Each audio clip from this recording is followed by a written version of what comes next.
Naritong step-by-step guide para hindi mabiktima ng fake news sa DIY Do-It-Yourself. Kayang-kaya mo ang kahit na ano kung ikaw mismo ang gagawa nito. Let's learn new things sa DIY Do-It-Yourself. Sa panahon ngayon, napakaraming impormasyon ang kumakalat online. Ngunit kung minsan, mabilis tayong maniwala lalo na kung sarado ang mind. Ito ang ilan sa mga hakbang para ikaw ay hindi malinlang. Step 1. Huwag basta-basta dumepende sa headline dahil kung minsan, hindi naman talaga yun ang laman ng istorya. Step 2. Suriing mabuti ang pinagmulan. Ang source ba ay talagang mapagkakatiwalaan? Step 3. Siguraduhin mo kung ang author ba ay makatotohanan kasi baka mamaya, dami lang pala yan.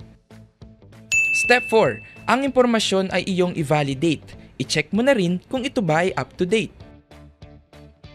Step 5. Mas mabuting kumonsulta sa mga eksperto. Huwag mahihiyang magtanong kung fake news ba ito. Sa online world, maging mapagmasid at alerto dahil baka mamaya ito'y ikapahamak mo.